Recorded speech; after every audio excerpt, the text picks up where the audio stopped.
Selamat sore fans Tia Radio Barong. Balik lagi nih sama Rina di sini dalam acara Gita Sastra La Barong. Puisi membasuh jiwa yang keruh. Wah, sekarang ini udah edisi ke-24 yang dimana bintang tamunya sudah ada langsung di depannya Rina nih. Oke, sebelum kita nyapa-nyapa, Rina mau ucapkan selamat datang dulu kepada ibu bapak dan juga adik-adik di sini. Seperti biasa ada Kak Edi Arudi dan juga ada ibu dan bapak guru dari sekolah SMP 4 Singaraja dan juga adik-adiknya. Oke, sebelum lanjut Rina mau kasih langsung ke Kak Edi Arudi. Silakan Kak.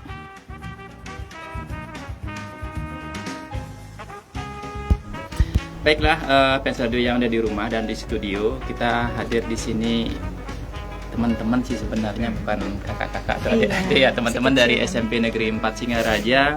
Ini langganan kita ini udah 2 kali ke radio. Ini Dewi Yuliarmika,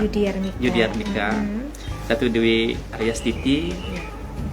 Ya, sekarang Dewi yang datang. Dewi. Kalau ini dewanya nanti. Oke. Narawiatnya. Nah, ya, dan adik-adik nanti perkenalkan diri sebelum baca ya. Oke, baiklah, sebelum kita mulai bincang-bincang kita terkait dengan literasi serta itu perkembangan sastra di sekolah SMP Negeri 4 Singaraja, kita hangatkan dulu suasana dengan pembacaan puisi. Silakan yang sudah siap. Baik, perkenalkan, nama saya Madikena Alden Wardana Saputra. Saya dari SMP Negeri 4 Singaraja, izin membacakan sebuah puisi. Puisi pertama saya ini berjudulkan Diponegoro. Diponegoro, karya Khairil Anwar. Di masa pembangunan ini, Tuhan hidup kembali dan bara kagum menjadi api. Di depan sekali Tuhan menanti, tak gentar lawan banyaknya 100 kali. Pedang di kanan, keris di kiri, berselempang semangat yang tak bisa mati. Maju, ini barisan tak bergenderang berpalu. Kepercayaan tanda menyerbu. Sekali berarti sudah itu mati. Maju, bagimu negeri menyediakan api. Punah di atas menghamba, binasa di atas ditindas. Sesungguhnya jalan ajal baru tercapai. Jika hidup harus merasai, maju, serbu, serang, terjang. Baik, terima kasih. Oke, penuh semangat sekali, tepuk tangan dulu ya semuanya. Oke, baiklah fans satu di Barong yang ada di rumah. Tadi lupa saya memperkenalkan ada peserta kita yang cilik. Oke, ini juga sudah langganan ke sini. Namanya Desa Nindya ya, benar Desa Nindya ya. Dia adalah pragawati, membaca puisi, dan juga banyak aktivitas lainnya di rumah. Oke, nanti baca puisi ya. Oke, siap. Kenapa? Terakhir. Nanti dengarkan dulu kakak-kakaknya baca ya, untuk contohnya ya. Oke, ibunya ada ke sini? Oh, masih mandi. Oke. Sebelumnya ini saya ucapkan terima kasih atas kedatangannya Bapak Ibu guru dan adik-adik dari SMP Singaraja. Terima kasih juga kepada kepala sekolahnya Bapak Budi Astano yang sudah memberikan izin pada gurunya untuk hadir di Radio La Barong pada sore hari ini. Dan topik kita hari ini adalah literasi dan sastra ya. Sebab sastra itu lahir dari kegiatan berliterasi, baik itu literasi membaca, literasi lewat pengalaman atau lewat traveling dan sebagainya. Baiklah, kita akan bincang-bincang sedikit dulu dengan Ibu Dewi. Boleh ya. Katanya tadi kakak Ibu ya. sih. Oke, Bu Dewi, gini, apa namanya? Setuju nggak bahwa sastra itu lahir dari literasi? Setuju dong. Gimana penjelasannya? Ya, karena kan ya berawal dari literasi kan, Iya. karya itu hadir gitu, Iya. apalagi puisi. Lebih, jadi kita kalau banyak membaca itu kita lebih sensitif gitu. Iya. Dan literasi itu kan tidak cuma membaca buku kan, Iya, tapi iya. juga melihat sekeliling gitu, dan kita bisa menjadikan itu puisi sebenarnya gitu. Jadi sangat penting literasi itu. Nah, terkait dengan itu, ini ingat ya kata-kata ibu gurunya bahwa literasi itu penting dalam penulisan puisi. Nah, adik-adik ini pernah diajarin puisi nggak sama gurunya? Menulisnya? Please. Pernah? Terus sebelum menulis tuh pernah disuruh berliterasi gitu? Nah, waktu ini kan ingat nggak waktu terakhir kalian kan ke perpus baca buku, ingat nggak? Iya. Nah, dari sana itu kan sama juga. Iya. Baca boleh referensinya gitu. Terakhir kali ingat nggak? Iya. Gitu. Oke, itu ya. Ini catatan sebenarnya bagi pendengar di rumah dan di studio, bahwasannya dari literasi itu kita akan berdampak pada banyak aspek ya, terutama di perkembangan sastra. Sebab sastra itu tidak pernah lahir dari ruang kosong. Di sana ada kata-kata yang dimasukkan yang punya roh, yang menghidupkan puisi itu sendiri untuk dibacakan.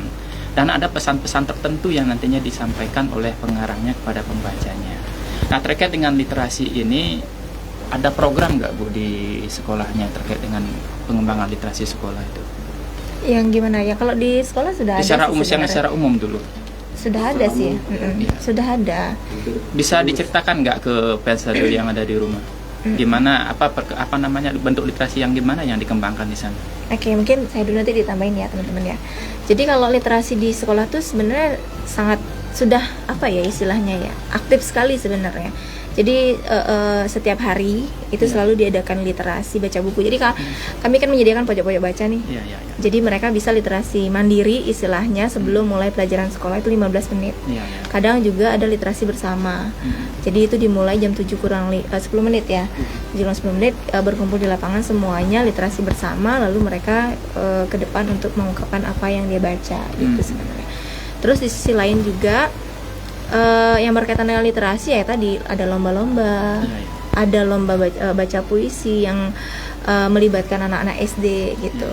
Terus apa ya, menulis sih belum kayak dulu, baru baca puisi saja gitu. Itu sih kalau yang dari program yang lainnya. Mungkin teman-teman ada yang nambahin, silahkan. Cukup ya, itu aja sih sebenarnya. Nah, begini, apa namanya, sebenarnya literasi itulah permasalahan kita semua. Setelah itu ada program GLS, Gerakan Literasi Sekolah. Namun nyatanya ini ketika saya masih mengajar di SMP ya, kita mengadakan literasi itu 15 menit. Kadang-kadang 15 menit itu tidak full 15 menit literasinya, belum lagi persiapan dan sebagainya. Nah, jadi mereka tuh membaca efektif dari 15 menit itu mungkin 5 menit, dan itu baru beberapa lembar saja. Dan saya yakin ketika dengan teknik seperti itu, pemahaman siswa terhadap apa yang dia baca itu masih kurang. Nah, apakah ada simetris nggak dengan keadaan secara umum seperti itu di sekolah Ibu, dan bagaimana penanggulangannya itu? Ya, nah sama seperti yang saya sampaikan tadi ya, bahwa literasi itu kan tidak hanya membaca buku, Iya. tapi juga mendengarkan. Dan di sekolah kami itu tidak memaksakan siswa itu harus menyelesaikan satu buku. Jadi dengan waktu yang 15 menit atau bahkan kurang barangkali gitu, seberapa aja dia bisa baca. Bahkan satu paragraf pun ya itu nanti akan diceritakan. Pasti ada hal yang bisa kita ambil meskipun hanya secuil lah gitu ya ibaratnya. Itu apakah dari segi pengalaman dari baca itu, atau mungkin kita belajar begini loh cara penulisannya, kan bisa jadi begitu. Artinya dengan satu paragraf itu pun kita bisa mengambil suatu hal yang berharga gitu loh. Jadi tidak dipaksakan selama 15 menit itu harus selesai satu cerita, bahkan cerita pendek pun tidak dipaksakan. Jadi berapa ya satu paragraf pun itu nanti yang disampaikan di depan atau mungkin ditanya, dan tidak hanya menceritakan apa yang dibaca, melainkan bisa juga dikolaborasikan misalnya dengan teknik read aloud-nya itu. Jadi disiapkan ceritanya, nanti dipanggil siswanya siapa yang mau baca dengan teknik yang nyaring gitu misalnya. Jadi itu pernah itu dilakukan ketika anak itu membaca, dan yang lainnya itu kadang apa yang bisa kalian tangkap dari itu. Jadi yang menyimak itulah yang akan menyampaikan apa yang dari dia dengar gitu. Ya, jadi banyak teknik sih sebenarnya, meskipun pada dasarnya mungkin tidak full ya mereka dapatkan, tapi pasti ada sedikitnya ada yang dia dapatkan lah, harga yang dia dapatkan dari waktu barangkali 5 menit itu sih kalau menurut saya. Ya. Mungkin Bapak Ibu guru yang lainnya ada yang menambahkan? Saya Iya, ya. terkait 15 menit sebelum belajar, Iya. kan selalu ada kegiatan literasi di sekolah, entah di lapangan atau di Mandiri. halaman gitu, Iya. halaman sekitar.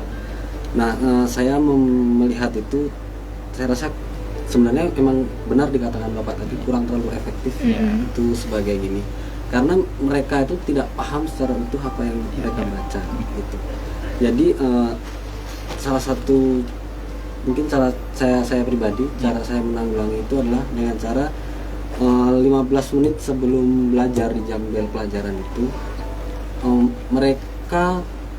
saya tidak selalu melulu persepsi gitu. Iya. Jadi setiap siswa di kelas saya haruskan menyampaikan apa yang dia sudah baca di rumah dan menceritakan Iya. kepada semua teman yang ada di kelas. Itu Iya, salah iya. satu cara saya.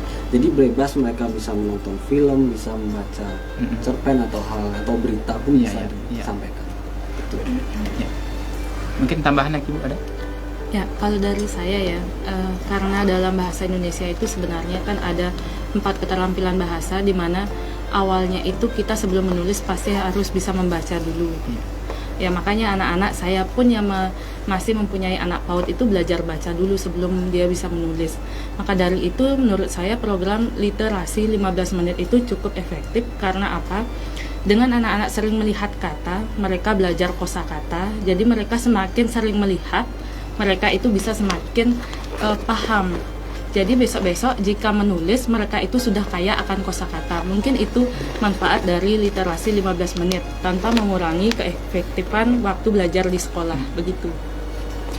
Begini permasalahannya Bu, apa namanya, ketika menerapkan 15 menit literasi itu, yang pertama literasi itu harus punya tujuan kan. Misalkan dalam 1 bulan harus sekian, apa yang hendak dicapai dari literasi itu kan ada tujuannya. Berarti untuk mencapai tujuan itu kita menyiapkan beberapa strategi itu misalkan. Nah, ketika 15 menit itu ada yang tidak efektif, ada yang efektif, lalu tercapai nggak tujuan yang disediakan oleh sekolah? Tujuan literasi sekolah ini begini loh, nantinya akan mengarah ke sini gitu. Adakah jalan-jalan untuk meraih tujuan itu gitu?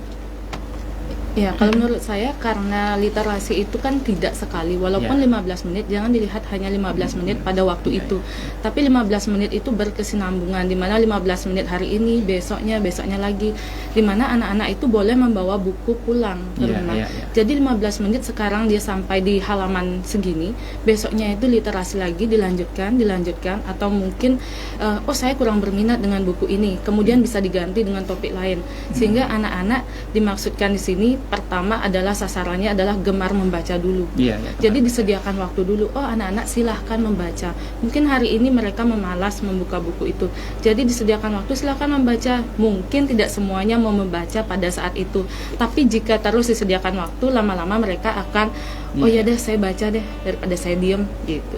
Jadi setidaknya kita sebagai pihak sekolah menyediakan waktu dan ruang bagi anak-anak, memfasilitasi dengan buku yang ada sehingga memberikan kesempatan mereka untuk membaca.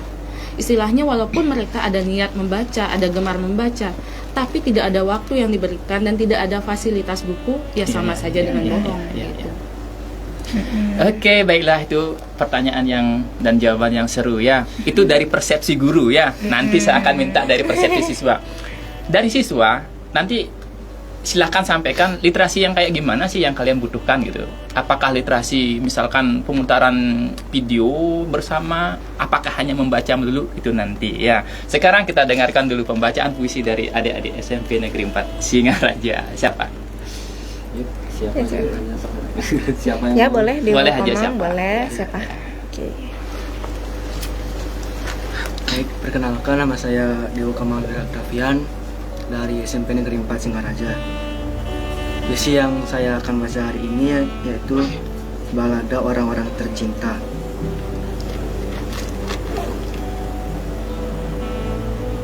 Balada Orang-Orang Tercinta, karya W.S. Rendra. Kita bergantian menghirup asam, batuk dan lemas terjeruk, marah dan terbaret-baret. Cinta membuat kita bertahan dengan secuil redup harapan. Kita berjalan terseok-seok, mengira lelah akan hilang di ujung terowongan yang terang. Namun cinta tidak membawa kita memahami satu sama lain. Kadang kita merasa beruntung, namun harusnya kita merenung, akankah kita sampai di altar dengan berlari terpatah-patah? Mengapa cinta tak mengajari kita untuk berhenti berpura-pura? Kita meleleh dan tergerus serut-serut sinar matahari, sementara kita sudah lupa rasanya mengalir bersama kehidupan, melupakan hal-hal kecil yang dulu termaafkan. Mengapa kita saling menyembunyikan? Mengapa marah dengan keadaan? Mengapa lari ketika sesuatu membengkak jika dibiarkan? Kita percaya pada cinta yang borok dan tak sederhana. Kita tertangkap, jatuh terperangkap dalam balada orang tercinta. Oh, semua terhanyut ini ya, termasuk saya dan juga pendengar di rumah yang mendengarkan. Adik Dewo ya. Ya. Berapa lama baca puisinya itu sebelum dibacakan? Sebelumnya dapat nyoba enggak? Dapat nyoba ya? Dapat. Berapa kali nyobanya? Sebenarnya udah dapat dicoba sih dulu. Ya. Oke, Dewo, bisa ceritakan nggak ke fans Radio Barong yang ada di rumah? Itu tadi pembacaannya, kalau saya jurinya itu juara satu sekali ya. Nah, ya kalau saya juara satu sekali. Ya memang juri, beliau Ya. memang juri, penulis. Ya kan? Apa namanya? Vokalnya kena, setelah itu apa namanya? Ritmenya itu kena sekali. Kapan harus pengucapan pendek, kapan harus cepat, kapan harus pelan. Itu mengena sekali. Apakah bisa ceritakan bagaimana apa namanya biar bisa membaca puisi seperti itu, bisa ceritakan ke teman-teman yang ada di rumah? Atau ke teman-teman bisa kan boleh kuling-kuling teman yang di SMP 4 Singaraja ya, silakan. Jadi awal-awal baca puisi itu kan belum sepenuhnya Belum gitu, sepenuhnya, iya. belum bisa baca puisi karena diajarin dulu sama neneknya baru pertama kali itu. Neneknya ngajarin? Iya. Wah, hebat neneknya nih. Diajarin, di sana diajarin vokalnya dulu, vokal gimana, vokal untuk membaca puisi itu kayak gimana. Terus tuh dari ekspresi, Ya. ekspresi juga diajarin. Vokal, ekspresi apalagi. Terus tuh sama gerak tubuh kayak gimana, yang tidak terlalu Berlebihan. berlebihan, nggak terlalu kurang gitu. Intonasi juga? Ya. Iya. Oke. Tidak berterima kasih kepada neneknya, mungkin bisa calling neneknya. Si nenek. Terima kasih nenek. Mungkin ada, kan sudah latihan kan, disuruh sama neneknya, latih sama neneknya. Terus pasti kan ada upaya pribadi kan, upaya pribadi. Oh saya harusnya begini. Bagaimana trik-trik untuk bisa membaca yang baik seperti tadi? Kalau secara saya pribadi itu kan awalnya kan diajarin Ya. diajarin dengan nenek saya itu dengan cara dikirim VN melalui WA WhatsApp. Iya. Disuruh ngapalin sama suruh ngapalin nada-nada gitu. Ya. Terus tuh latihan gitunya, dari mukanya juga Ekspresi muka, ya, ekspresi muka, ya. Ekspresi, terus dari vokalnya sama gerak tubuhnya. Oke, tunggu dulu sebentar. Neneknya ini siapa sih? Seorang guru kah atau Guru bahasa Inggris. Guru bahasa Inggris di mana? Di SD 4 Kampung Baru. Kampung Baru. Ya. Siapa nama neneknya? Desa Madi Suciningsih. Desa Madi Suciningsih, karena pernah dengar saya itu. Terus ada lagi yang di Banjarjauh tapi beda. Ada di satu Banyuasri ada yang namanya desa juga. Itu anak didiknya bagus sekali membacanya. Ternyata dia diajarin oleh kakeknya gitu. Jadi orang tua jarang berperan di sini. Oke, terima kasih sekali buat neneknya Dewo ya yang sudah mengajari cucunya untuk bagaimana membaca yang baik, berekspresi, dan sekarang inilah hasilnya. Kalau ini pertandingan kamu juara gitu. Oke, kembali ke pembicaraan tadi ya. Ini kita selingan puisinya ini ya. Terkait dengan literasi. Literasi itu kan banyak deh ya. Ada literasi lewat membaca, ada literasi lewat perwisata, ada yang diajak nobar, nonton bareng itu. Sebenarnya untuk usia adik-adik ini yang literasi yang bagaimana sih yang diperlukan tuh? Siapa yang bisa menjawab di sini? Yang kalian inginkan yang gimana sih? Pokoknya saya tidak setuju dengan 15 menit itu, saya ingin gini gitu misalkan. Boleh-boleh saja. Apa tidak punya keinginan? Tidak punya keinginan. Kenapa kan? diam saja? saja. Apa Ayo, biasanya siapa? manut aja lah gitu ya. Gak apa-apa, bilang aja. Berpendapat aja, bebas ini ya, sambil ketawa sampai. Jangan gara-gara ada ibu bapak guru di sini terus didengar gitu ya sama fans radio itu. Nanti salah nggak ya ngomong nggak gitu. Artinya sekalipun kalian punya keinginan, tetap sesuatu program di sekolah kalian itu akan tetap jalan. Siapa tahu nanti dikolaborasikan. Iya, misalnya ternyata anak ini maunya begini, nanti mungkin bisa dikolaborasikan gitu loh. Ngerti nggak maksudnya? Jadi nggak apa-apa kalian maunya apa. Gitu. Iya, siapa yang menjawab? Ya. Ya, silakan. Mungkin adiknya. Iya. Kalau kenalkan dulu deh. Oh ya. Sebelumnya perkenalkan, nama saya Septi. Iya, Septi. Jadi kalau menurut saya literasi yang bagi saya ya, sebenarnya saya tuh lebih suka cenderung nggak suka yang namanya kayak kumpul 15 menit kayak gitu-gitu. Iya. Karena menurut saya tuh ini ya teman-teman saya aja ya, teman-teman saya tuh biasa kalau ada bel bunyi kayak gini tuh mereka jadi malas. Iya. Pertama tuh karena teman-teman saya nggak sempat belajar mungkin, jadi kehalang karena harus literasi. Kedua juga karena buku-bukunya itu masih nggak sesuai sama genre yang kita suka gitu.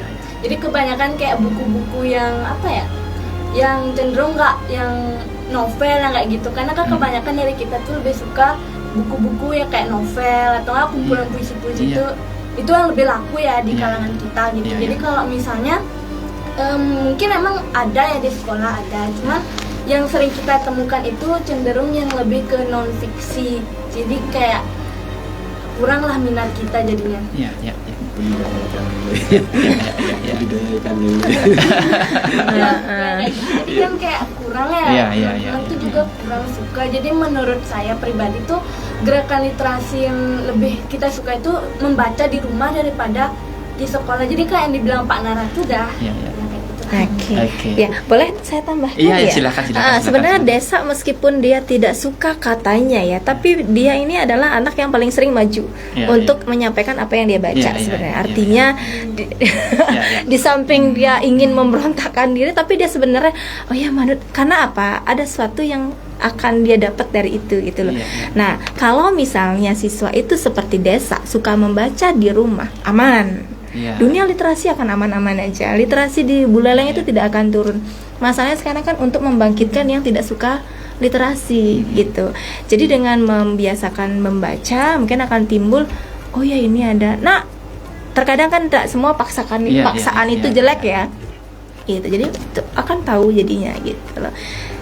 Kalau mau novel masuk ke perpustakaan. Kalau pojok baca taruh novel, oh ya belum apa-apa udah hilang pasti itu gitu sih. Tapi nggak apa-apa Sa. Bagus. Ya, bagus sekali ya. Ini referensi sebenarnya. Ini cambuk untuk pegiat literasi yang ada di Kabupaten Buleleng, sekolah-sekolah yang ada di Kabupaten Buleleng, bahwa ini loh suara anak-anak kita. Bahwa anak-anak kita ingin sesuatu yang mereka inginkan sesuai dengan genrenya mereka.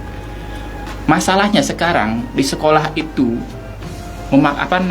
dalam tanda petik memaksakan program yang sesuai dengan genrenya mereka gitu. Tapi permasalahan juga banyak. Perpustakaan tidak ada buku yang kayak gitu yang diinginkan genre anak-anak, terbatas gitu. Ada tapi terbatas gitu. Nah, keterbatasan inilah sekarang diungkapkan oleh anak-anak kita dari SMP Negeri 4 Singaraja, dan ini suara hati mereka loh, harus didengarkan oleh pegiat literasi yang ada di rumah atau yang mendengar fans Radio Barong hari ini, dan juga guru-guru yang ada di Kabupaten Buleleng. Perhatikan genre anak, apa yang mereka sukai itu kasih membaca, sebab ketika sesuatu yang dipaksakan itu ditanamkan kepada diri anak, itu akan terjadi suatu pemberontakan, dan itu adalah api di dalam sekam yang sekali-sekali akan bisa meledak. Nah, dia itu setuju tadi anak kita ini setuju bahwa literasi itu memang tetap harus ada, cuma genrenya harus diperbaiki, perbanyak buku yang lain. Nah, tadi kan berbicara literasi kan banyak. Tadi masih membaca kan, atau yang lainnya ingin bersuara. Mungkin saya ingin yang seperti ini gitu misalkan, berwisata atau menonton gimana? Silakan, ada lagi. Atau sebelumnya kita break dulu Rina, biar mereka berpikir dulu. Sambil berpikir dulu, silakan pikirkan dulu apa yang kalian inginkan untuk literasi di sekolah maupun di mana saja. Silakan.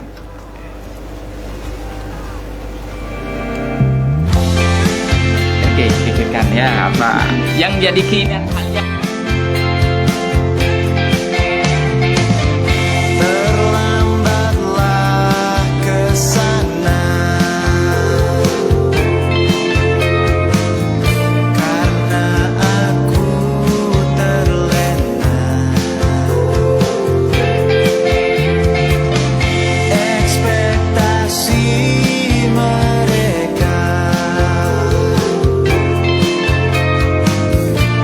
Aku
apa yang lain darimu hari ini.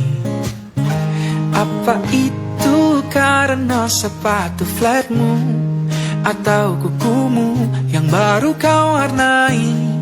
Pernahkah kau bertanya seperti apa bentuk air tanpa wadah? Pernahkah kau mengira seperti apa bentuk cinta? Rambut warna-warni bagai gulali, imut lucu walau tak terlalu tinggi.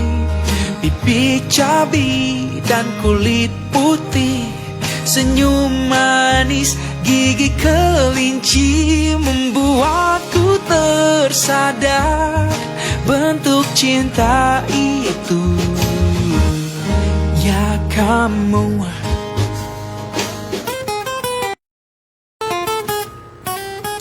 kini ku tahu apa yang lain darimu hari ini. Itu bukan karena sepatu flatmu atau kukumu yang baru kau warnai. Pernahkah kau bertanya seperti apa bentuk air tanpa wadah? Pernahkah kau mengira seperti apa bentuk cinta? Rambut warna-warni bagai gulali, imut lucu walau tak terlalu tinggi. Pipi cabi dan kulit putih, senyum manis, gigi kelinci membuatku tersadar bentuk cinta itu. Ya kamu,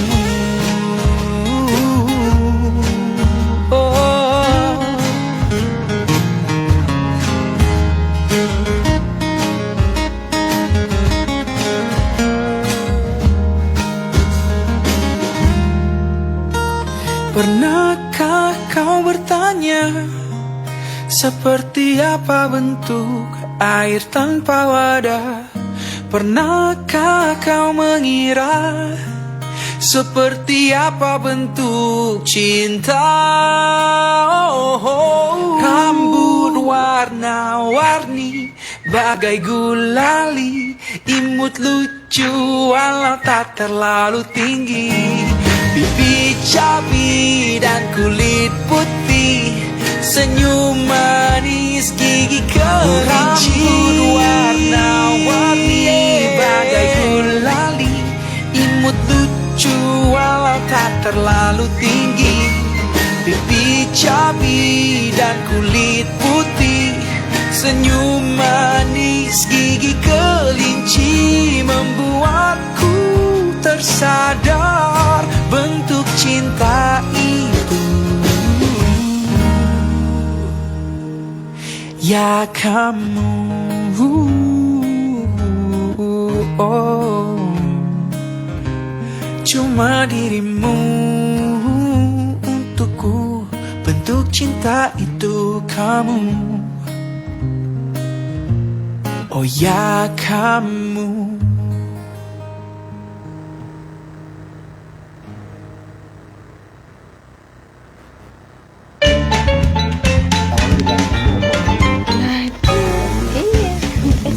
Jangan di kelas bawah, kelas atas begitu. Dari kawasan Pantai Indah Singaraja, Radio Barong 102 FM. Balik lagi sama kita semua di sini ya.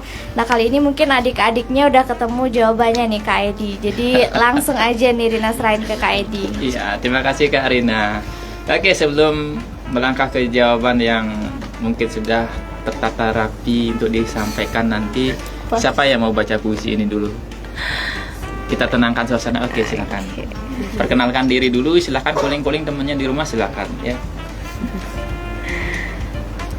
Perkenalkan, nama saya Ketut Prabamesani, biasa dipanggil Devi. Saya dari SMP Negeri 4 Singaraja akan membacakan puisi yang berjudul Doa dalam karyanya Chairil Anwar. Khairil. Khairil Anwar. Kepada pemeluk teguh, Tuhanku, dalam termangu aku masih menyebut namamu. Biar susah sungguh mengingat kau penuh seluruh. Cahayamu panas suci, tinggal kerdip lilin di kelam sunyi. Tuhanku, aku hilang bentuk, remuk. Tuhanku, aku mengembara di negeri asing. Tuhanku, di pintumu aku mengetuk. Aku tidak bisa berpaling. Oke. Kemarin waktu pertama kali datang ke sini, kalau tidak salah bawakan bahasa Bali udah saya. Enggak ya. Oh, beda lagi ya. Oke. Ini pembacaan juga bagus sekali, hampir imbang. Penguasaan pernapasannya juga sudah bagus ya. Vokal sudah. Dari kapan belajar membaca puisi ini ya? Dari SD. Dari SD. Ya. Siapa yang ngajarin? Dapat bakat sendiri atau ada yang ngajarinnya? Keinginan. Siapa? Keinginan. Keinginan sendiri. Ada yang ngajarin? Ada. Berarti otodidak ya. Wah, ini keren nih. Ini otodidak. Biasanya anak-anak tuh belajar biasanya distimulus dulu, dirangsang dulu. Entah dia tuh lewat YouTube atau dari apa namanya, seperti Adik Dewi ini dimotivasi oleh neneknya. Ini dari motivasi sendiri, sudah bagus sekali. Oke, kembali ke bincang literasi tadi. Tadi ada yang tertunda ya jawaban. Apa sih jenis literasi yang anak-anak inginkan itu? Siapa? Iya, silakan. Kalau saya, menurut saya lebih kayak nonton gitu loh. Nonton ya. Kalau misalnya disuruh pilih mendengarkan atau membaca, saya akan pilih mendengarkan sih. Iya. Soalnya misalnya saya itu orangnya kayak mager, orangnya yang isi baca terus menyimpulkan. Kalau misalnya mendengar, saya langsung aja gitu dari omongannya, misalnya omongannya Bu Dewi, saya bisa menyimpulkan apa yang akan dijelaskan Bu Dewi gitu. Apa yang dijelaskan Bu Dewi itu saya bisa menyimpulkannya. Sama juga kayak nonton film sih. Jadi saya lebih suka untuk mendengarkan atau nonton film daripada saya harus baca sendiri. Oke, ada lagi yang lain adik-adik? Ya, silakan kenalkan dirinya. Kan nama saya Kamanggi Siti Anggarini, bisa dipanggil Miki. Menurut saya sama dengan Devi, yaitu dengan cara menonton. Karena kalau kita terlalu banyak membaca, kita akan merasa bosan dan menimbulkan rasa malas untuk membaca. Jadi dengan cara menonton itu lebih menarik karena ada gambarnya itu. Visualnya. Visualnya. Menurut saya sih itu. Iya. Oke, sebelum ke teman-teman yang lain menjawabnya, tadi ini di CGP punya ini Bu, pembelajaran berdiferensiasi. Tadi berdiferensiasi itu dari segi genre yang dibaca anak-anak, serta itu dari metodenya. Ada metode membaca, ada metode mendengarkan atau menonton, ada metode traveling sebenarnya. Masalahnya kan seperti ini, apa namanya, sekolah itu selalu menyajikan sesuatu yang monoton, yang membuat anak-anak bosan. Jadi jangan salahkan ketika anak-anak itu tidak mau membaca pada saat literasi 15 menit. Walaupun dia membaca, pikirannya kemana-mana gitu. Betul kan? Bener kan? Ini semua mengagukan kepala. Ini PR PR besar untuk pegiat literasi di Kabupaten Buleleng. Dan semoga hari ini hangat sekali diskusinya dengan anak-anak. Mudah-mudahan didengar oleh Pak Surya Barata, Sekdes Kabupaten Buleleng, dan juga Pak Kadis. Ini suara-suara hati siswa terkait dengan literasi yang monoton gitu. Walaupun ada upaya yang dilakukan sekolah, tapi apa namanya, mereka tuh bukan literasi saja yang dihadapi, tapi ada program yang lainnya. Satu, jika ada bukunya banyak yang dipinjam tidak dikembalikan. Setelah itu bantuan buku yang tidak sesuai dengan keinginan atau kebutuhan sekolah gitu. Bagaimana ini Bu Guru ya Bapak Guru? Mungkin saya tambahkan. Iya. Bukan tambahkan, saya menanggapi sedikit ya. Dulu kebetulan saya sebagai siswa mungkin karena belum di zaman gadget seperti saat ini ya. Jadi saat tidak ada jam mengajar atau jam kos, tidak ada guru di kelas, saya sering membaca, sama seperti yang Septi sampaikan tadi. Saya memang lebih gemar ke novel. Ya, jadi saya membaca novel di kelas untuk mengurangi kebisingan, karena kadang kalau kita bising kan muncul guru piket yang berdatangan untuk menegur siswa gitu. Nah, tapi saat saya sudah menjadi guru, saya berusaha atau secara otomatis ya, saya meyakini apa yang pemerintah lakukan itu apa sih dampaknya, apa sih tujuannya kepada siswa gitu. Nah, kenapa literasi sekarang yang sasarannya adalah gemar membaca dulu? Karena saya pun sekarang dengan adanya gadget ini minim membaca. Jadi kita lebih sering melihat video, menonton film, apalagi banyak aplikasi menonton film yang gratis tidak berbayar, ya kan? Banyak anak-anak yang bisa joget-joget di TikTok dan sebagainya. Kita lebih tertarik untuk melakukan hal-hal seperti itu, menonton hal-hal seperti itu dibandingkan membaca. Nah, literasi itu bisa dari berbagai jenis, tetapi literasi yang sedang digaungkan sekarang adalah literasi gemar membaca. Istilahnya saya pun sekarang ya Pak, sering ada pengumuman di grup, tapi saya tidak membaca dengan baik, karena kan kadang numpuk, saya nggak tahu, terus tiba-tiba teman ngerjain apa, ngerjain ini, oh itu loh di grup ada info, kok saya buka grup tapi tidak baca ya. Nah, sekarang itu memang sedang musimnya kita itu malas membaca, karena kita lebih tertarik pada hal-hal yang visualitas seperti itu. Mungkin itulah kenapa literasi sekarang itu diharapkan agar anak-anak khususnya lebih gemar membaca, karena memang kegiatan membaca itu mulai jarang dilakukan, begitu mungkin. Ya. Ini mulai ada gap ini ya antara pendapat guru dan pendapat siswa ya, ada gap. Nah, jadi di sini kita sebagai guru tetap mengajak siswanya ayo baca. Gitu. Karena ini program ya. Karena ini program pemerintah kemarin membaca. Tapi permasalahannya seperti yang saya katakan tadi, bahwa gemar membaca itu sudah lama dicetuskan, mengingat posisi kita di literasi di Indonesia itu sangat rendah.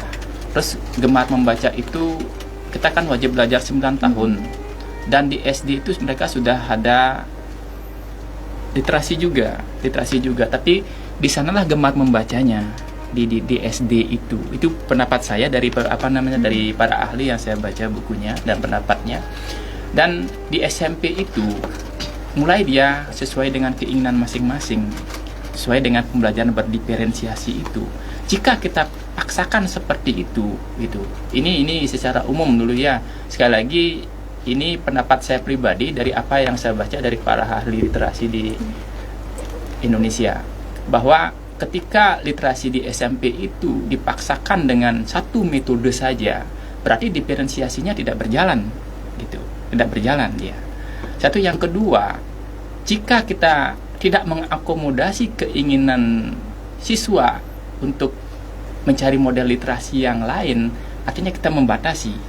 Ini bukan kebebasan, tidak bebas belajar jadinya. Merdeka belajar. Nah, yang seperti itu.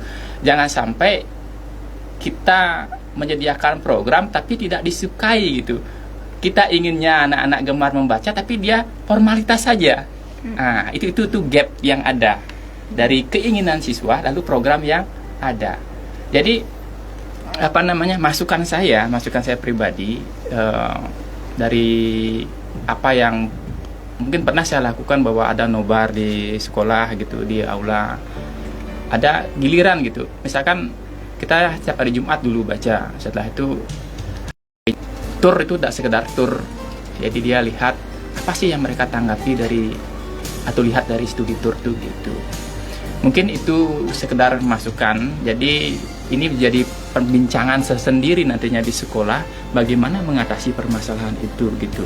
Jadi ini bukan menyudutkan, bukan mencari kesalahan, mencari pembenaran, tapi di sini kita mencari solusi. Bagaimana menciptakan sistem literasi yang bagus untuk di sekolah gitu. Sedangkan kenyataannya bahwa literasi saat ini masih semacam pemaksaan gitu. Sedangkan kita dituntut untuk merdeka belajar dan belajar berdiferensiasi. Nah, seperti itu pendapat saya. Baiklah, itu terkait dengan diferensiasi. Berikut kita tentang puisi dulu ya. Sudah jam berapa ini? Oke, sudah jam 17 kita ke puisi. Terkait dengan puisi, ini SMA 4 terobosannya bagus sekali ya. Bagus sekali terobosannya. Kalau di SD itu, SD Banjarjauh, SD 3 Banjarjauh itu terobosannya bagus sekali. Yang di sebelah Taman Kota itu. Itu dia melakukan penyaringan berupa di internalnya sendiri, setelah itu penyaringan dari sekolah lain. Dalam artian mereka membuat event-event puisi itu, cipta puisi dan baca puisi itu dengan melibatkan sekolah lain dan juga di internnya sendiri gitu.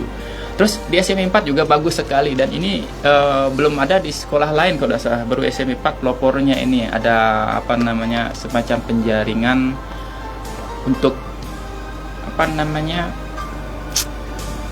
untuk mencari bakat-bakat ketua panitia kemarin ya.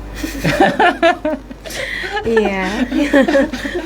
Jadi Bu Dewi kemarin ketua panitianya gitu. Untuk panitia ininya ya, lomba puisinya. Lomba puisinya ya.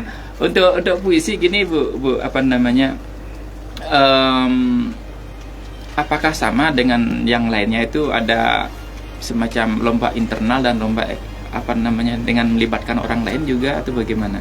Setelah itu bisa akan berbincang juga bagaimana sih pendanaannya di sana, sebab ketika lomba itu kadang-kadang tidak bisa dibiayai oleh bos dan sebagainya, itu ada semacam kolaborasikah dengan pihak lain untuk menciptakan ekosistem itu sendiri gitu. Ya, silakan. Kalau yang sebelum-sebelumnya sih di sekolah itu sering ada sebenarnya, maksudnya bukan setiap hari ya, setiap tahun lah ada itu, dari melibatkan di orang siswa SD itu ya, itu saat ulang tahun sekolah. Terus kalau yang di intern itu ada juga antar kelas biasanya, itu ada menulis dan juga baca. Selain dilombakan juga ada kreativitas, jadi kayak waktu bulan bahasa ya, waktu bulan bahasa kita juga mengadakan seperti itu, jadi menulis kreatif, boleh anak-anak menulis puisi, cerpen segala macam, itu ada juga gitu. Itu sih ada, kalau dari luar dan dalam itu ada sebenarnya. Kalau di luar ya ulang tahun sekolah, penjaringan ke luar tuh lebih ke ulang tahun sekolah. Ulang tahun sekolah ya. Iya. Terus tadi tentang pendanaannya itu gimana Bu? Kalau pendanaan kebetulan kebanyakan yang kalau kita lomba keluar ya maksudnya. Kalau kita lomba keluar itu kebanyakan nggak ada pendaftarannya. Jadi aman gitu ya. Jadi akhir-akhir ini nggak ada, artinya nggak ada biaya lah. Tapi sekalipun ada, itu ada dari dana bos. Itu udah dialokasikan sebenarnya. Jadi tiap tahunan tuh kan buat apa istilahnya RKS ya. Jadi yang berapa kali sering mengikuti lomba itu diajukan lah ibaratnya. Jadi dia udah ada tuh pendanaannya gitu. Oke, kemarin udah 2 kali saya juri di sana ya. Terus setiap saya jadi juri di sana selalu ada dagang di luar kantin ada di sana. Tapi sebelum saya diskusi itu, silakan adik baca puisinya. Siapa? Ayo. Iya, Septi dah yuk. Septi silakan. Iya. Sebelumnya perkenalkan, nama saya Septi dari SMP Negeri 4 Singaraja. Hari ini saya akan membacakan puisi berjudul Cita-Cita karya Djoko Pinurbo. Setelah punya rumah, apa cita-citamu? Kecil saja, ingin sampai rumah saat senja, supaya saya dan Senja sempat minum teh bersama di depan jendela. Ah, cita-cita. Makin hari, kesibukan makin bertumpuk. Uang makin banyak maunya. Jalanan macet, akhirnya pulang terlambat. Seperti turis lokal saja. Singgah menginap di rumah sendiri, buat sekedar melepas penat. Terberkatilah waktu yang dengan tekun dan sabar membangun sengkarut tubuh, menjadi rumah besar yang ditunggui seorang ibu. Kenapa milih puisi itu, Septi?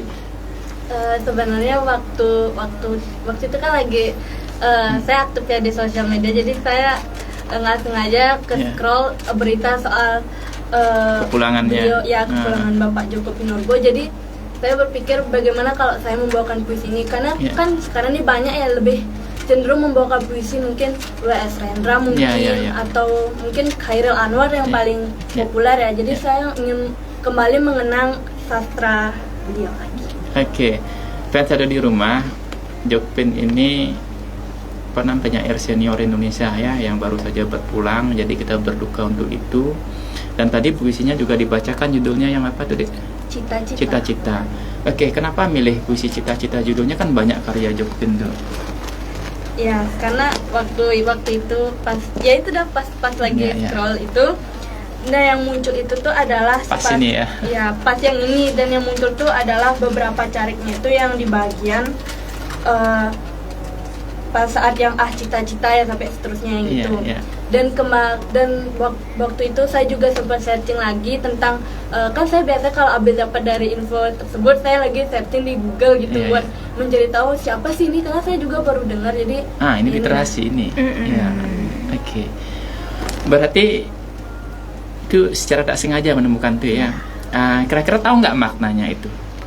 Kalau menurut pendapat menurut pendapat saya pribadi di sini itu adalah bagaimana beliau menceritakan bahwasannya sekarang ini tuh kita lebih menyibukkan diri kita untuk mengejar sesuatu yang sesuatu yang bisa dibilang duniawi ya. Mungkin dari sini tuh saya mulai baca itu dari bagaimana beliau sibuk sehingga beliau tuh tidak sempat yang namanya, dia menceritakan bagaimana dia tuh nggak bisa yang namanya menyempatkan waktu kepada orang-orang terdekatnya, karena di sini kan ada yang namanya rumah. Jadi rumah ini tuh nggak sekedar bangunan aja, tetapi bisa dari orangnya.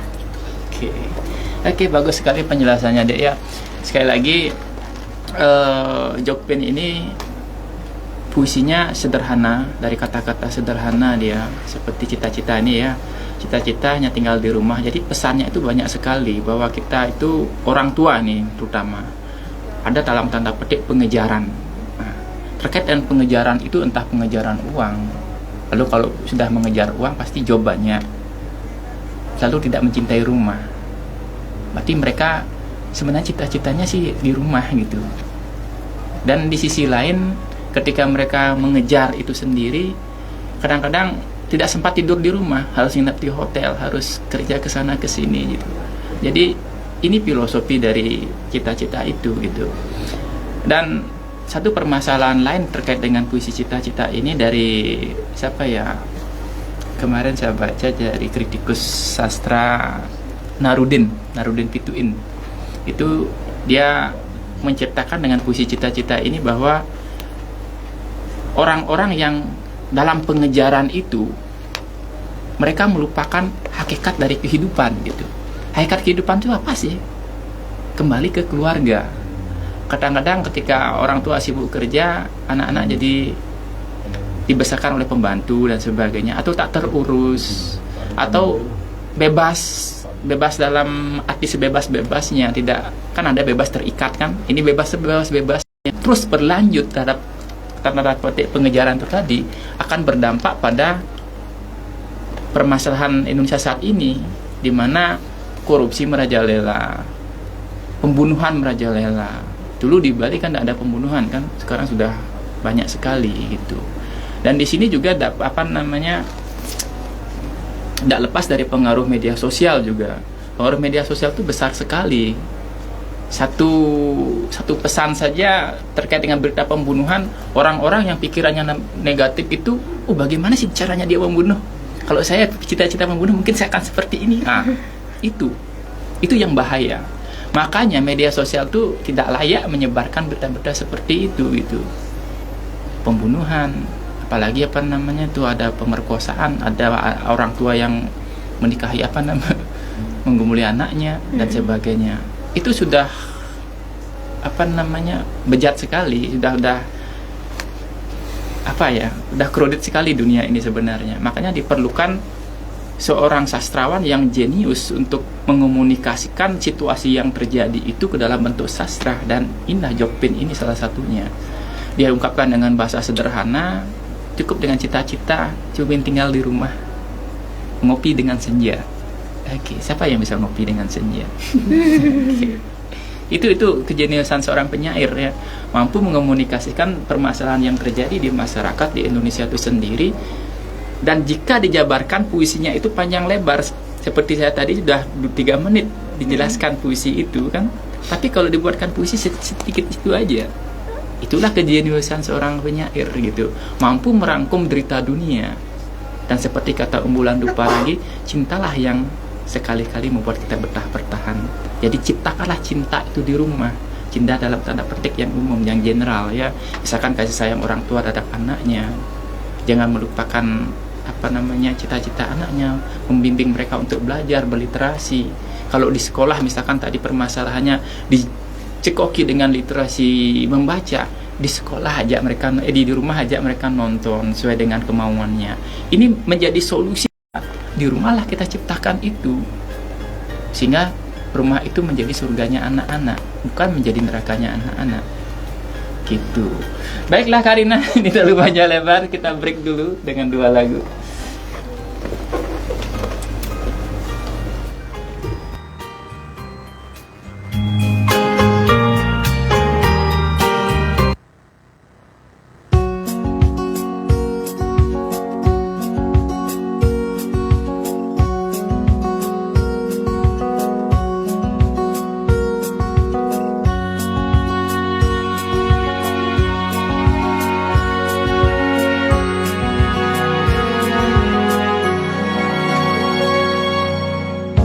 Lembaran foto hitam putih, aku coba ingat lagi warna bajumu kala itu, kali pertama di hidupku manusia lain memelukku. Lembaran foto hitam putih, aku coba ingat lagi wangi rumah di sore itu, kue coklat balon warna-warni, pesta hari ulang tahunku. Dimanapun kalian berada, ku kirimkan terima kasih untuk warna dalam hidupku dan banyak kenangan indah. Kau melukis aku,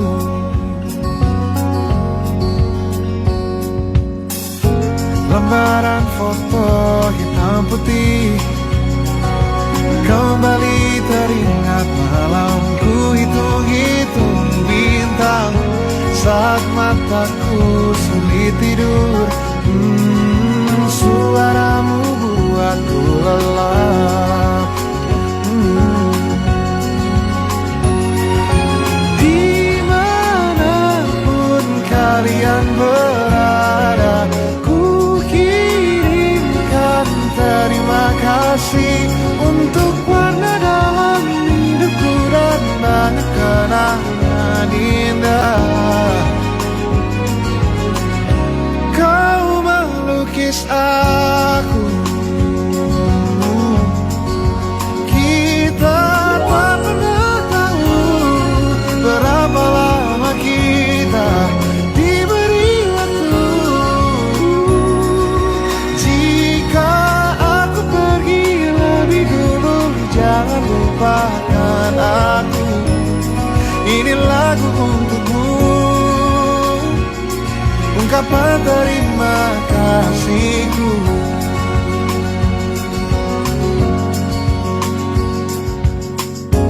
Lembar monokrom hitam putih, aku coba ingat warna demi warna di hidupku, tapi tak jadian. Kita nonton berduaan dan makan malam, tetap tak jadian.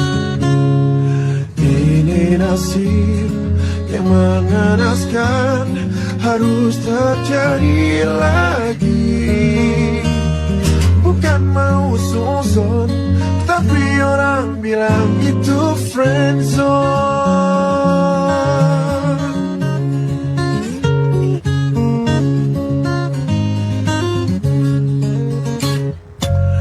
Malam telepon-teleponan hingga pagi datang, tetap tak jadian. Sudah banyak perhatian, juga kesempatan, masih tak jadian. Tidakkah cukup yang engkau lihat? Pertemanan ini sungguh berat. Tidakkah indah bila kita bersama, tapi tidak di mimpi saja.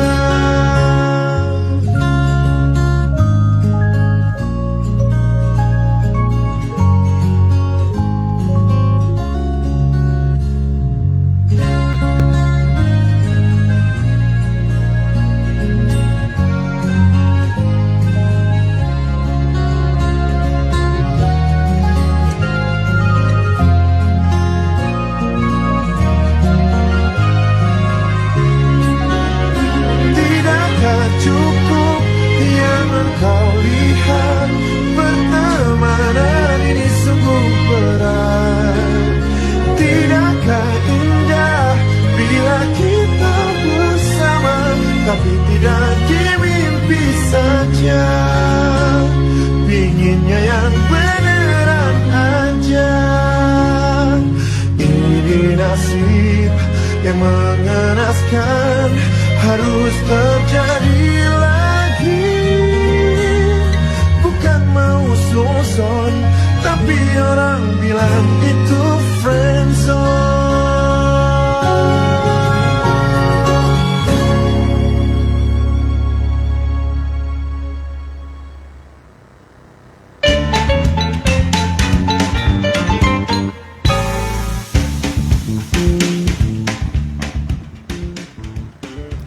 Dari kawasan Pantai Indah Singaraja, Radio Barong 102 FM. Balik lagi sama kita semua di sini ya, fans setia Radio Barong.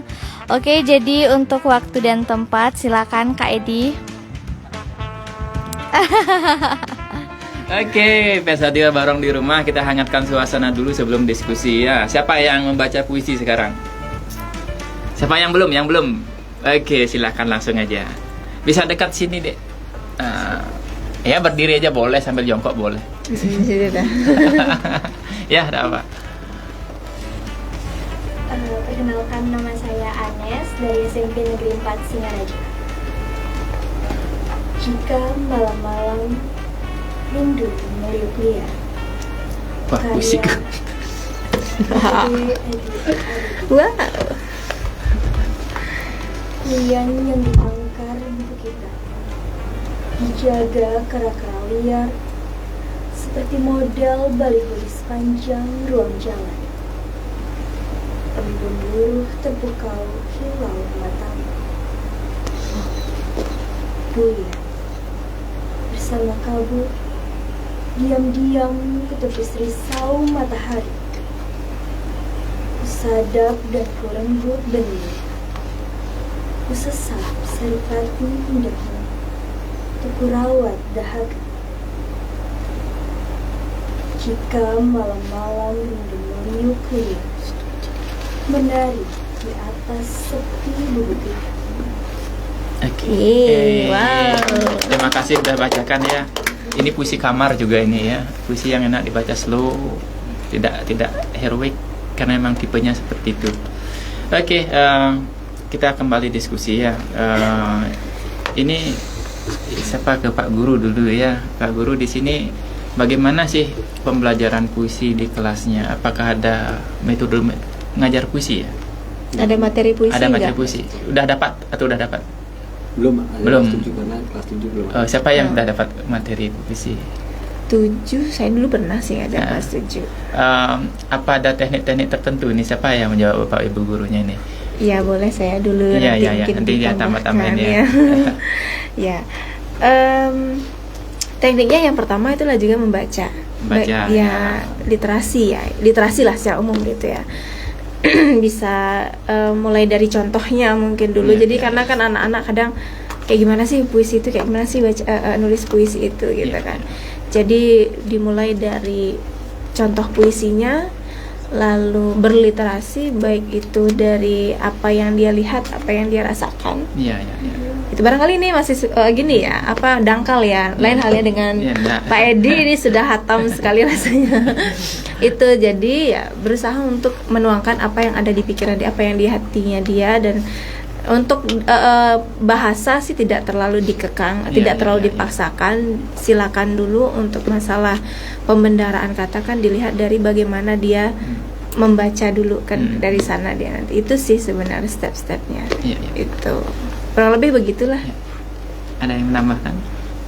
Yang menulis puisi. Iya.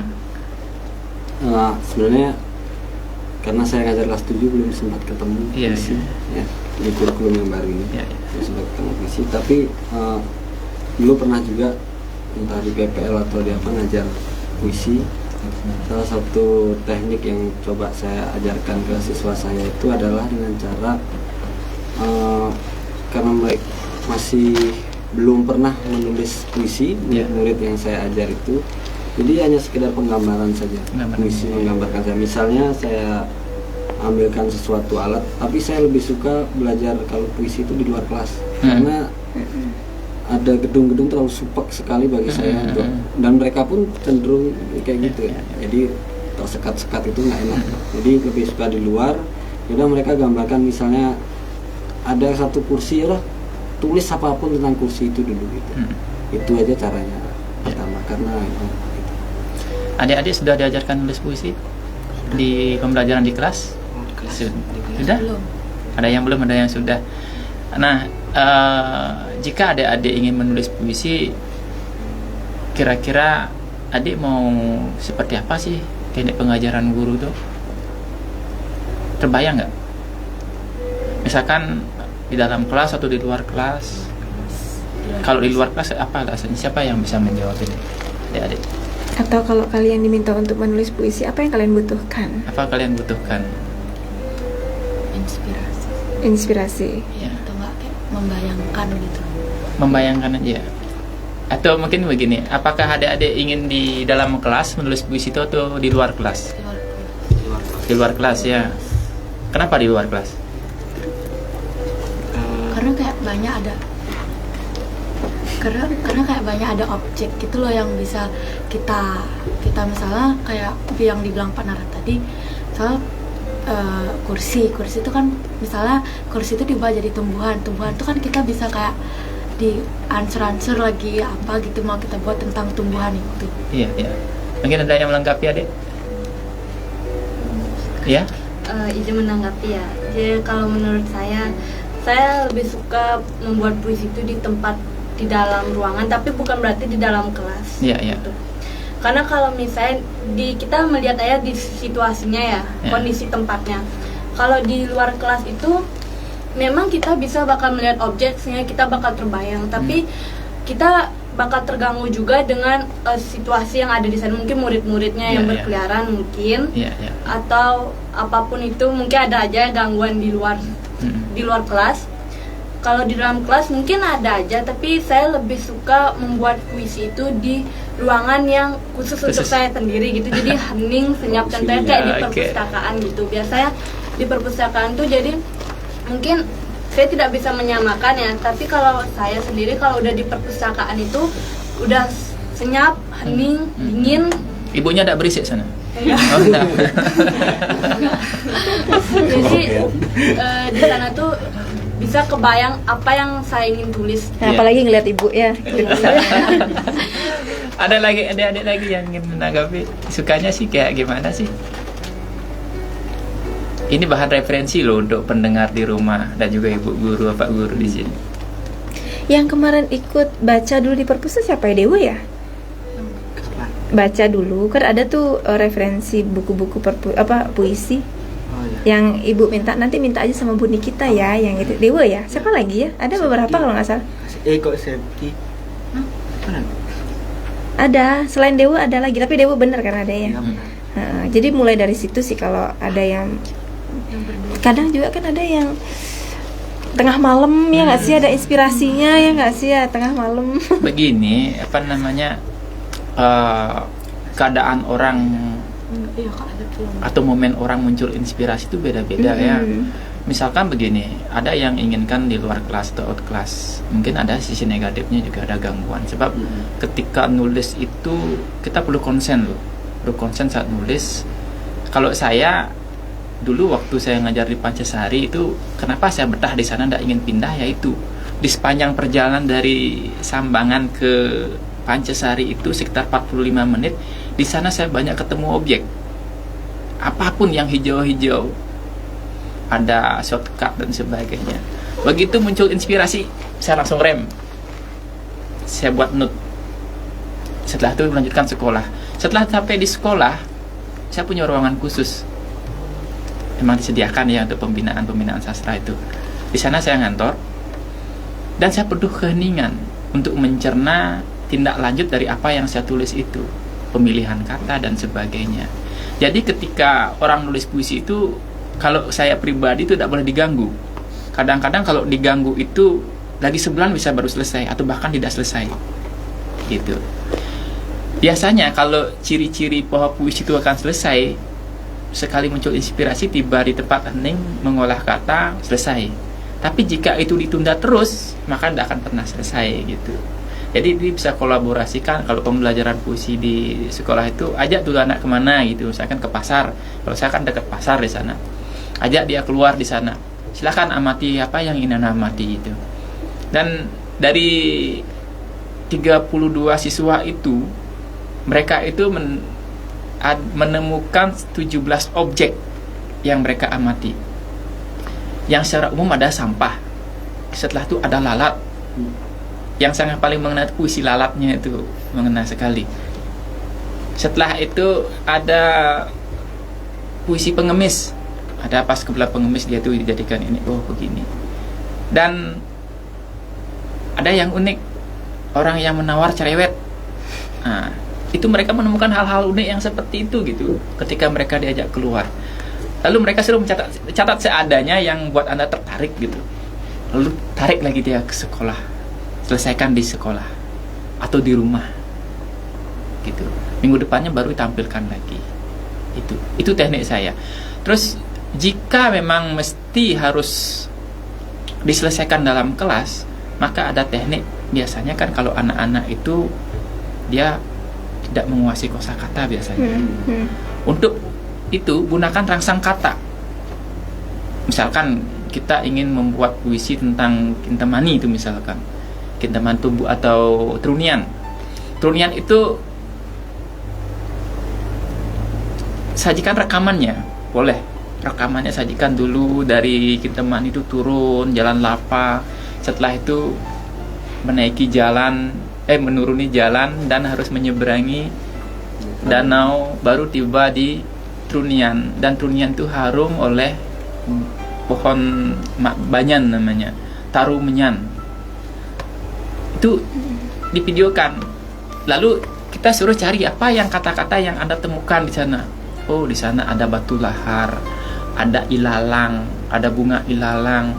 Setelah itu ada jalan air. Nah, jalan air nih, ini yang ditemukan oleh anak saya, jalan air. Saya, apa jalan air ini itu? Oh, ternyata ini jalan air pas. Itu juara 1 nasional tuh yang menemukan jalan air tuh. Judulnya Jalan Air Menuju Trunian. Saya tidak paham siapa sih jalan air nih. Mungkin nanti baru judulnya aja saya lihat, jalan air itu. Nanti saya lihat hasilnya. Oh, ternyata bagus gitu. Waktu itu FS2N tahun 2016 kalau tidak salah. Satu muncul puisinya tuh Jalan Air Menuju Trunian gitu. Ya, itu saya pakai gitu. Ternyata lolos dia. Maksudnya jalan air itu gimana? Kayak kan jalan air itu kita kan tidak bisa ada jalur darat menuju Trunian. Oh, maksudnya lewat air. Iya, gitu. Itu semacam keunikan bahasa di mana anak itu bisa menulis puisi dengan kan. Oh, ada tengkorak. Oh, ada ancak saji. Kalau dia tak tahu ancak saji, saya kasih referensinya, ancak saji itu begini, gini. Ada bayangan dia untuk menulisnya gitu. Setelah itu melihat di sana tidak perlu dikubur, karena aroma busuknya diserap oleh tarumenyan, pohon tarumenyan gitu. Setelah itu ada yang mengimajinasikan ada bidadari di sana, mengimajinasikan bidadari menarikan angin, bisa lupa saya itu. Pokoknya dia mengkolaborasikan itu gitu. Jadi kita gunakan rangsang kata itu, suruh dia tulis di depan sebanyak-banyaknya apa yang dia lihat dari tayangan video, lalu disuruh menggabungkan kata-kata itu menjadi sebuah puisi. Sebab puisi itu harus utuh mengenai sebuah objek, tidak boleh menyimpang. Tiap baitnya itu harus berhubungan, yang nantinya akan menjadi puisi yang utuh. Permasalahannya ketika anak-anak SMP itu membuat puisi, antara bait 1 dan bait 2 dan bait 3 tidak nyambung. Dan bahkan ada hanya kata-kata indah semata, tidak ada hubungan makna. Itu permasalahannya di SMP. Jadi belajar itu teknik rangsang kata. Satu ada lagi rangsang peristiwa. Misalkan carikan di YouTube apa yang misalkan lagunya Iwan Fals yang Tugu Pancoran itu ya. Itu saya tayangkan. Oh begini, Iwan Fals itu membuat puisi dinyanyikan juga kan, itu dari segi rimanya, rima akhirnya semua sama Tugu Pancoran itu di puisi sih sebenarnya, tapi dinyanyikan. Lalu dia mencari kata-kata yang mirip dengan itu, lalu membuat puisi yang lain. Itu bisa sekali gitu. Jadi ini referensi saja ya, referensi untuk Band Sadu Barong yang ada di rumah dan di studio, bagaimana sih mengajarkan puisi untuk anak dan biar mereka tidak bosan. Kalau misalkan hanya membaca saja, lalu buat yang lain itu anak-anak bosan. Kita harus belajar berdiferensiasi. Bagaimana kemauan masing-masing siswa itu kita mengakomodasinya secara bersamaan dari beda waktu. Misalkan 2 jam pelajaran tuh, oh anak-anak yang sukanya begini saya kayak giniin, yang suka gini saya pakai metode gini gitu. Jadi guru itu harus banyak menguasai metode sesuai dengan apa yang diinginkan anaknya. Dan ini penting sekali. Makanya sebelum mengajarkan puisi, guru harus siap dengan teorinya. Teori pembelajaran puisi itu bagaimana. Dan satu yang kurang juga di Buleleng itu, guru yang praktis itu jarang ada. Ngerti kan? Guru yang praktis itu jarang ada. Mengajarkan cerpen tapi gurunya belum pernah nulis cerpen, hanya tahu teori gitu. Lalu bagaimana kita menuntut lebih ke siswa? Kita mengajarkan puisi tapi tidak bisa menulis puisi. Kita hanya mencari referensi gitu. Itu yang perlu kita bangkitkan sebenarnya di pendidikan, khususnya tentang sastra di Buleleng. Belajar menjadi praktisi, belajar menulis, sehingga anak-anak itu akan mencontoh. Bukankah ada pepatah mengatakan guru kencing? Oke, yang selanjutnya itu. Iya, benar. Gitu. Oke, Band Sadu Barong ini sudah menunjukkan pukul 17.38. Kita break dulu, Rina ya. Sebelum kita parade puisi, nanti baca satu puisi ada masing-masing. Ada satu yang belum ya? Miyuki belum baca ya? Miyuki belum. Nanti samaan nanti baca ya. Parade sekarang. Dari sini dulu. Puisi apa saja boleh. Terus ke Bu Guru dan Pak Gurunya.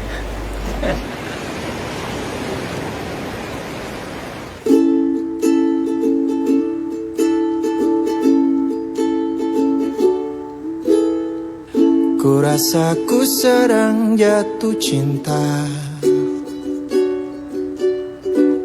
karena rasanya ini berbeda.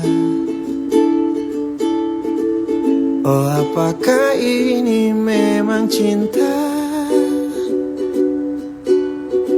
Selalu berbeda saat menatapnya.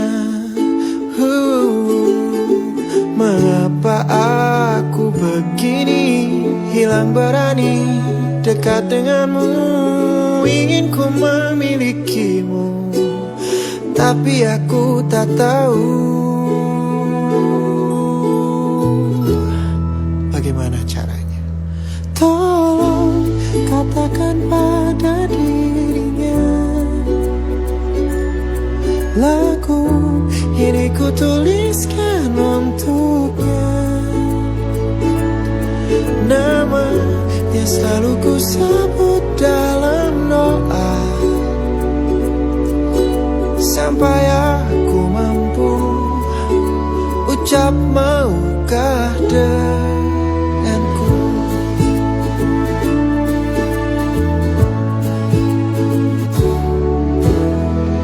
Ku rasa ku sedang jatuh cinta,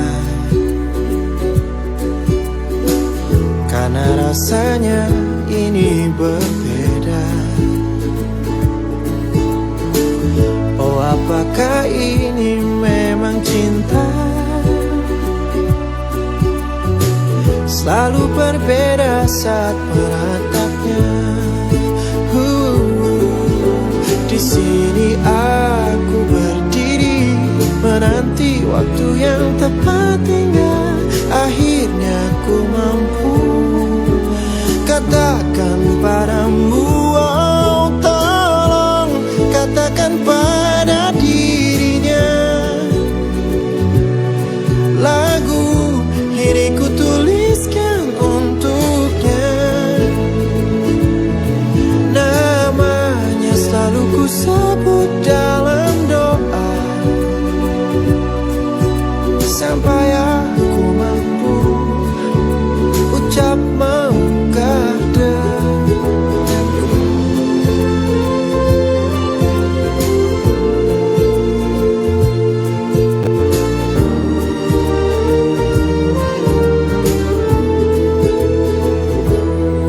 Tolong katakan pada dirinya, lagu ini ku tuliskan untuknya. Namanya selalu ku sebut dalam doa, mungkinkah dia tahu cinta yang ku mau? Oh, tolong katakan pada dirinya, lagu ini ku tuliskan untuknya. Namanya selalu ku sebut dalam doa, sampai aku mampu ucap maukah denganku. Maukah kau dengan aku?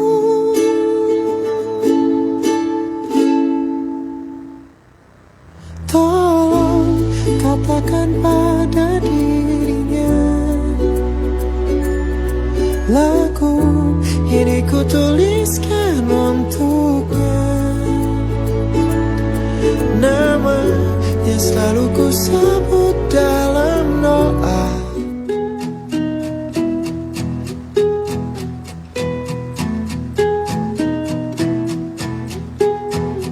aku mengerti perjalanan hidup yang kini kau lalui. Ku berharap meski berat kau tak merasa sendiri. Kau telah berjuang menaklukkan hari-harimu yang tak mudah. Biar ku menemanimu, membasuh lelahmu. Izinkan ku lukis senja, mengukir namamu di sana. Mendengar kamu bercerita, menangis tertawa. Biar ku lukis malam, bawa kamu bintang-bintang, untuk temanimu yang terluka hingga kau bahagia. Aku di sini, walau letih coba lagi, jangan berhenti. Ku berharap meski berat kau tak merasa sendiri.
Izinkan ku lukis senja, mengukir namamu di sana, mendengar kamu bercerita, menangis tertawa.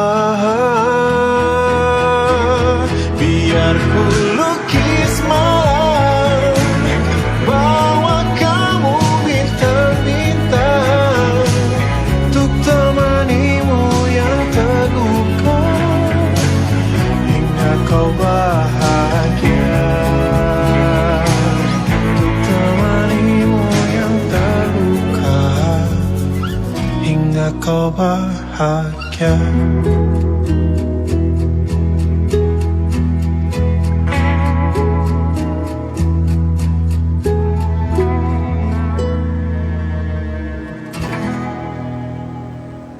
Izinkan ku lukis senja, mengukir namamu di sana, mendengar kamu bercerita, menangis tertawa.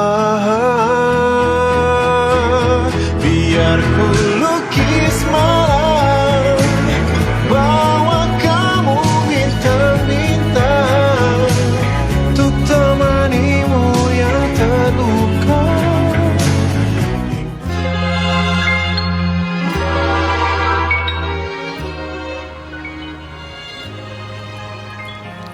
Dari kawasan Pantai Indah Singaraja, Radio Barong 102 FM. Balik lagi sama kita semua di sini ya, fans setia Radio Barong. Oke, silakan Pak Edi. Oke, seperti yang saya katakan tadi Kak Niar, bahwa kita akan masih ada waktu beberapa menit lagi, kita akan parade puisi di sini. Oke, siapa yang memulai, silakan. Di depan patung Dewi, dalam karyanya Gede Artawan. Di sini aku selalu mendambakan kelebaran. Sepotong bayang-bayang silang menyilang, menebarkan hawa segar dengan harum dupa yang ditiup angin dari belahan pusaran air di putik-putik tunjung tempat tiada menuliskan ada. Dengan ubun terbuka, dengan segala harap, dengan segala kemampuan ucap, berjaga pada sepanjang musim. Oke, Kak Nindya sudah siap? Belum? Oke, kalau belum silakan lanjutkan. Siap-siap ya, Kak Nindya ya.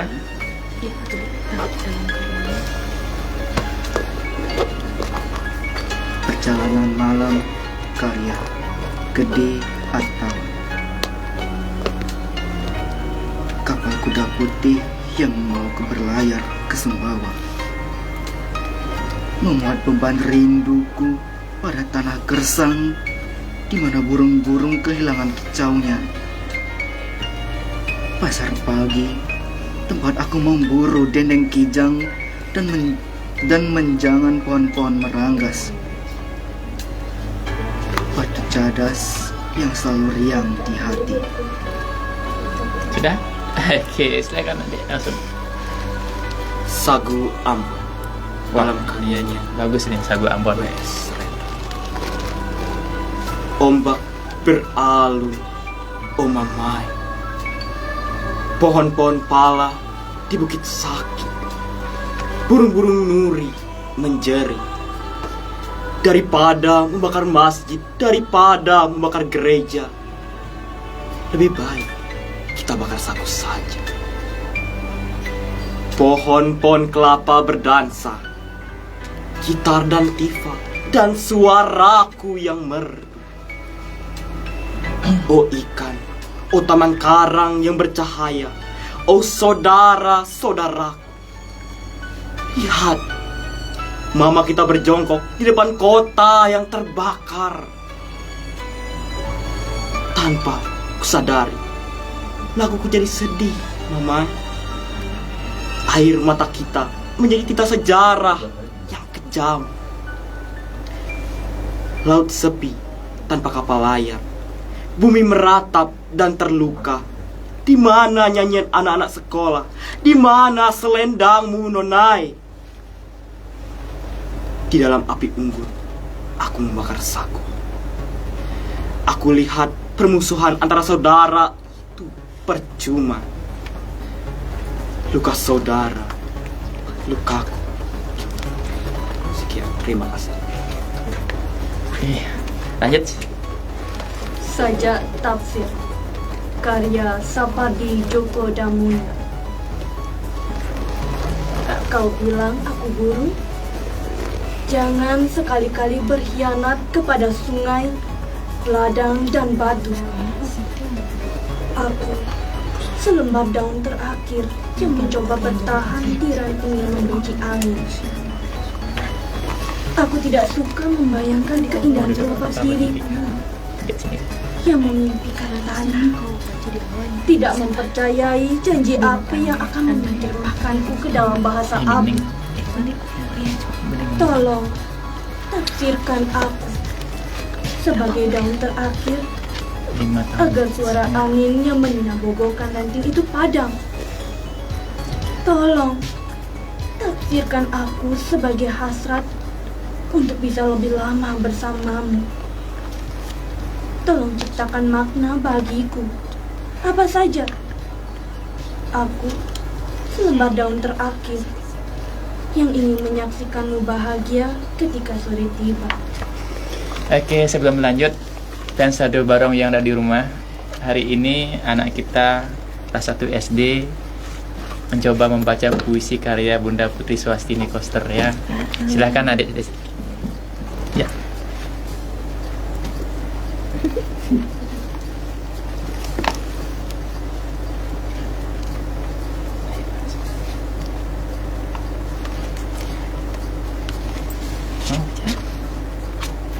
Mau baca? Belum? Oke, belum ya. Oke, lanjut dulu. Elang di atas lembah. Dalam karyanya Sita Yang pendek dah doa kan. Pendek sekali ini. ada orang di jalan setapak, di jalan terjal menuju jalan turun ke desa di pinggir danau. Di udara desa belum tampak, meluncur elang seperti perahu di air teluk enam. Foto kenangan masa kanak, tujuan berkunjung sejenak masuk biara waktu.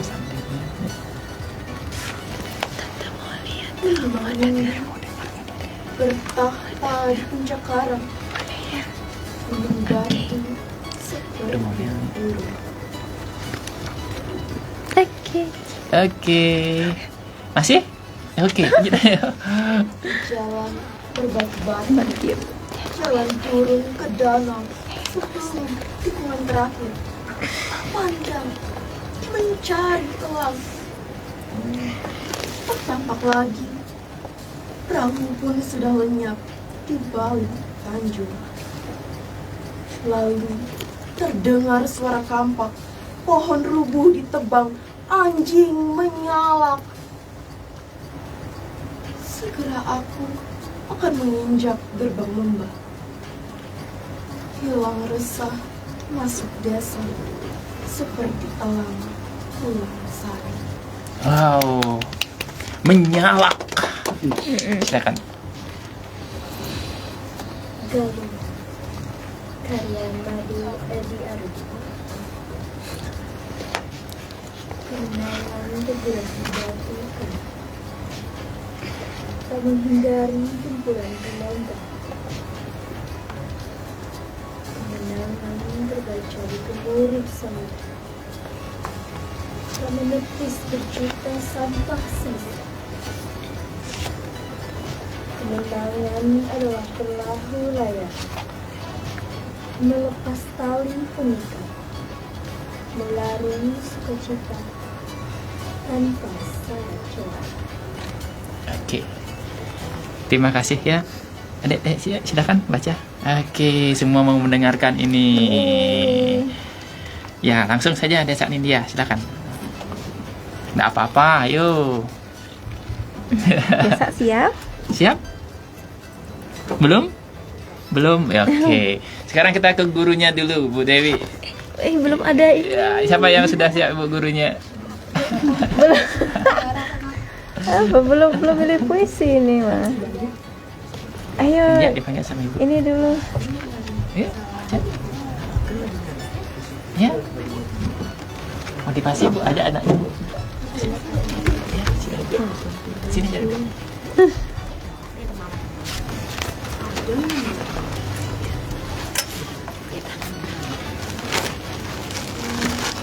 Oke, sambil menunggu Bu gurunya, Desa Nindya silakan. Kerasin. Dok, ini mau didengar ya? Bapak, ayo tante mau denger sama sobat yang di rumah. Jadi ada tempat ya. Kemarin minta. Ya. Ya, mama dah duduk di sini. Ya dah. Bundanya dengar nanti.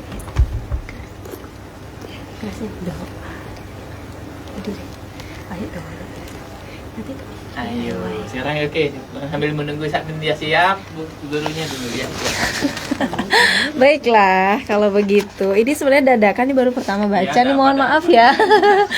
Ini semoga adalah pilihan yang tepat. Dan pada dasarnya puisi-puisi ini sepertinya bagus-bagus. Hanya saja ini baru pertama kali membaca. Semoga tidak semoga tidak mengecewakan, terutama penulisnya ya. Oke, kita coba deh ya.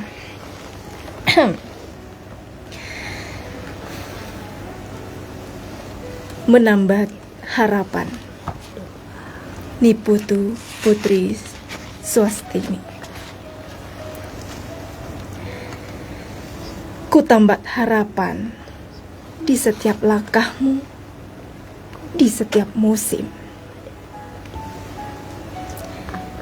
Jika malam tiba, ku sulut kayu bakar penghangat semangatmu. Karena malam ialah sang peredup, pengintai mengancam dari sela semak. Kaulah pejalan, dibakar harapan, dijaga hati kekasih. Februari 2021. Terima kasih. Oke, sekarang Bapak gurunya dulu, biar ada perwakilan Bapaknya.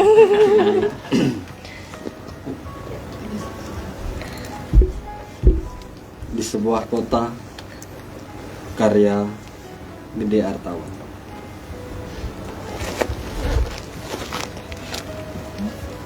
Kurindukan danau kecil, tempat istirahat sejenak. Sisa tangisku yang mengalir dari hulu tadi. Sejarah diri yang dirajam karma. Di sini kurindukan alir, tempat angin mendayu aneka bunga.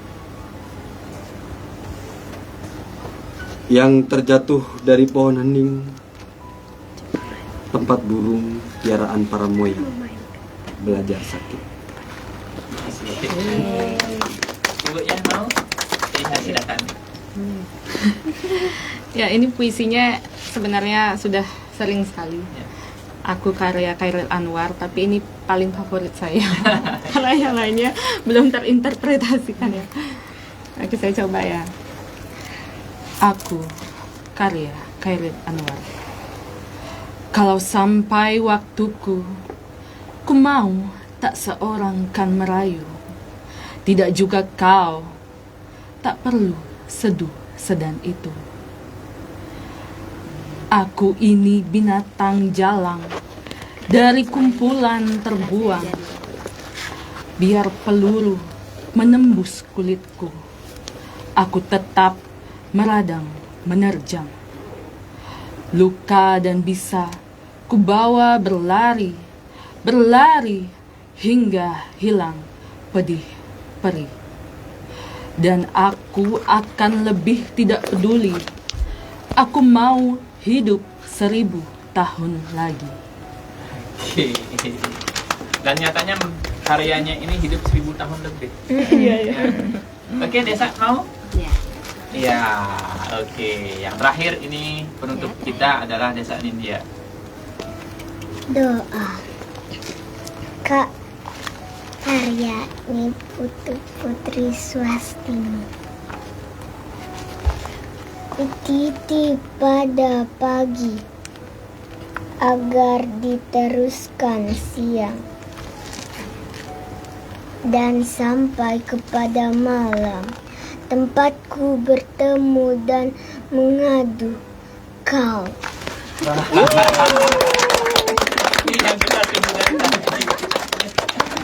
Oke, baiklah Pendra Baro yang ada di rumah dan di studio. Itu tadi perbincangan kita dengan Bapak Ibu guru serta anak-anak dari SMP Negeri 4 Singaraja. Tadi kita sudah berbincang banyak dan juga ada masukan-masukan yang perlu kita perhatikan di kemudian hari ketika kita membelajarkan tentang literasi dan sastra di sekolah. Baiklah Kak Rina, karena ini sudah berakhir, sekali lagi saya ucapkan terima kasih untuk kehadirannya dan kedatangannya di Radio Roba Barong.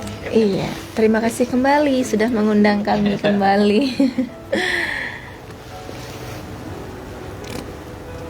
Oke, buat fans Tia Radio Barong, itu tadi dia acara Gita Sastra episode ke-24. Sampai ketemu di hari Jumat selanjutnya. So, buat fans Tia Radio Barong, stay tune terus, enjoy. Oke, kita tutup